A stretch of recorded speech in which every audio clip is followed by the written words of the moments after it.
राधे राधे, जय श्री कृष्णा। आईटीबीपी पशु परिवहन, आईटीबीपी किचन सर्विस, सभी ट्रेड्समैन एग्जामों के लिए हमने जो जीके जीएस का हमारा बेटा ये आज पार्ट 5 वीडियो आपके सामने पेश है, प्रस्तुत है।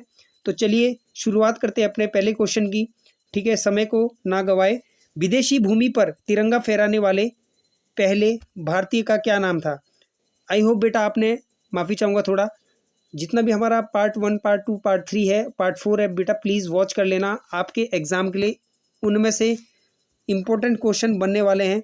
तो जिस भी बच्चे का सफाई कर्मचारी, एनिमल ट्रांसपोर्ट और किचन सर्विस का फॉर्म भरा है तो वो इन वीडियो को देख लीजिएगा। मैंने प्लेलिस्ट बना है, वीडियो के डिस्क्रिप्शन में जाके आप देख सकते हैं।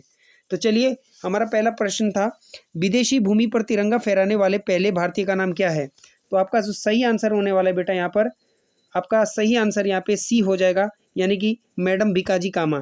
थोड़ा सा समझेंगे मैडम भिकाजी कामा कौन थी पहले। देखिए मैं आपको समझाता हूँ बच्चों थोड़ा सा, कि जो मैडम भिकाजी कामा है ये प्रथम भारतीय थी जिन्होंने 22 अगस्त 1907 को जर्मनी के स्टुटगार्ट में इंटरनेशनल सोशलिस्ट कांग्रेस में विदेशी धरती पर देश का झंडा फहराया था। इस ध्वज को सप्तऋषि ध्वज के नाम से भी बेटा जानते हैं। याद रखेंगे कि कौन से ध्वज को सप्तऋषि से जाना जाता है, तो इसी ध्वज को, ठीक है, जो मैडम भिकाजी कामा ने फहराया था। ठीक है, आई बात समझ में।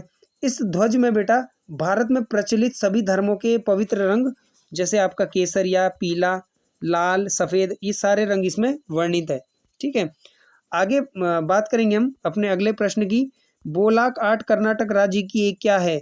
बेटा आपको ये बताना है ये किस प्रकार की कला है, नृत्य है, संगीत है, या चित्र है, या मूर्ति है।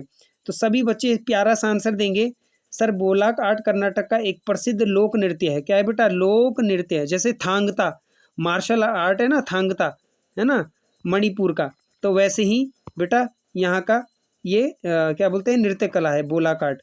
याद रखेंगे बोलाक आर्ट, समझ गए। अगला प्रश्न देखेंगे, थोड़ा सा मैं आपको इसके बारे में समझा देता हूँ, बोलाक आर्ट के बारे में बेटा, क्योंकि बहुत सारे बच्चों को पता नहीं होगा।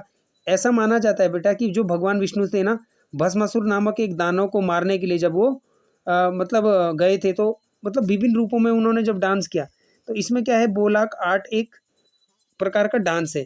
ठीक है, क्योंकि आपको पता है कर्नाटक यानी साउथ, साउथ में भगवान विष्णु के जितने भी टेम्पल है, ठीक है, वो सारे, जैसे विट्ठल महाराज का हो गया, ठीक है, विट्ठल महाराज हो गया ये, और क्या बोलते हैं आपके एक आपका मरुदेश्वर टेम्पल है, ये भी कर्नाटक में है।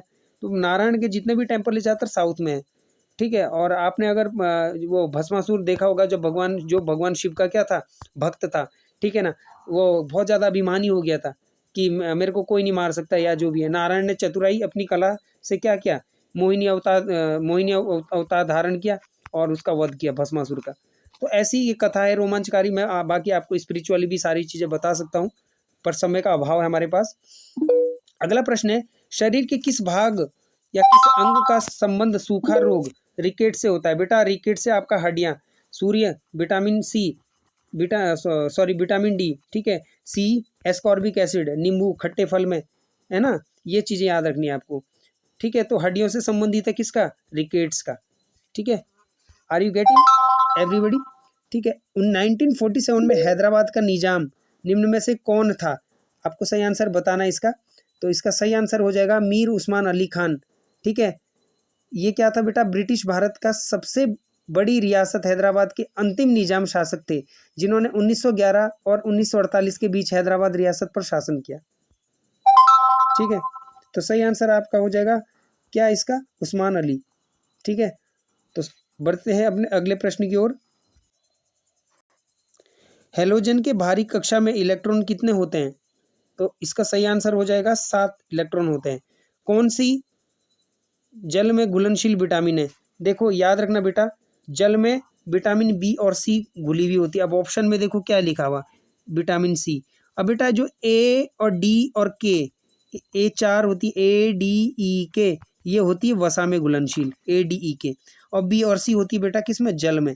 याद रखेंगे मेरे प्यारे बच्चा। और समुद्र जल का पीएच मान कितना होता है, याद रखेंगे 8.4 होता है बेटा, और 7.4 के समथिंग होता है आपके इसका क्या बोलते हैं, नॉर्मल जो होता है आपका। अगले प्रश्न की ओर बढ़ेंगे अपने। कौन भारत के उपराष्ट्रपति कभी नहीं बने हैं?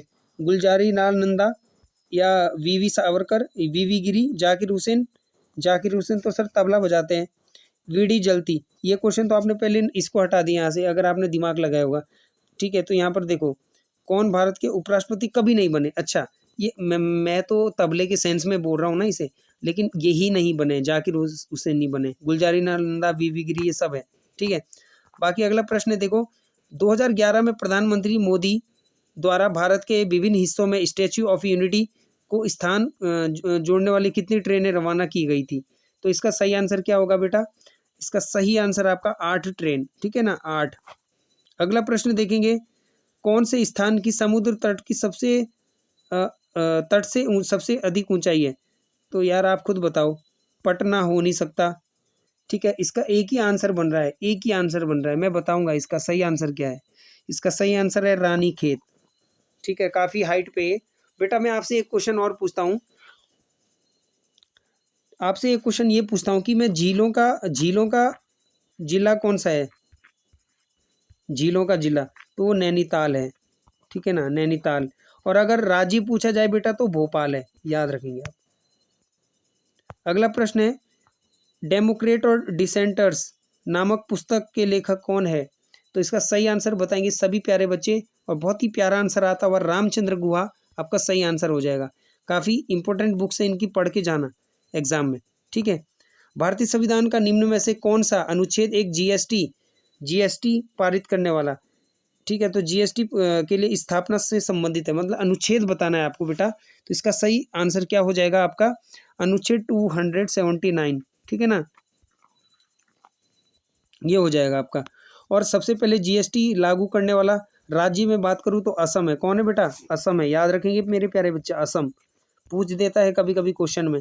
अगर आपको वीडियो अच्छा लग रहा है तो आप कमेंट बॉक्स में मैसेज कर सकते हैं कि आपको कैसा क्लास लग रहा है हमारा। कौन एक खाद्य सुरक्षा की विशेषता नहीं है? तो इसका सही आंसर बोलेंगे सभी बच्चे।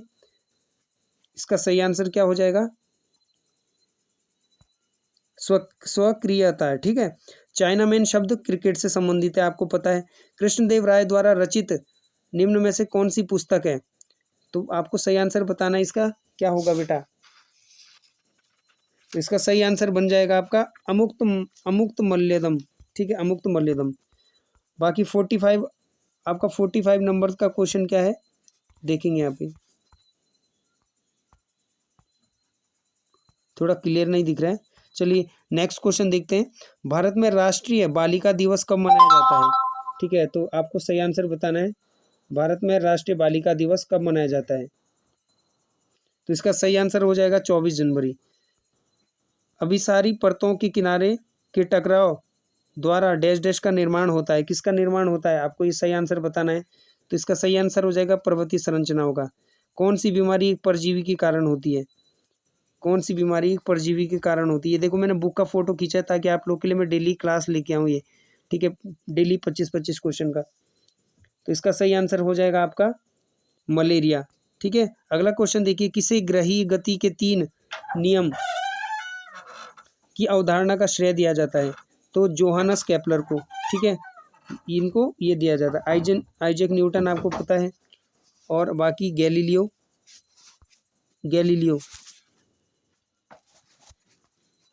तो आज के ये हमारे टॉप 25 क्वेश्चन थे। आई होप आपको बहुत अच्छा लगा होगा हमारा ये सेशन।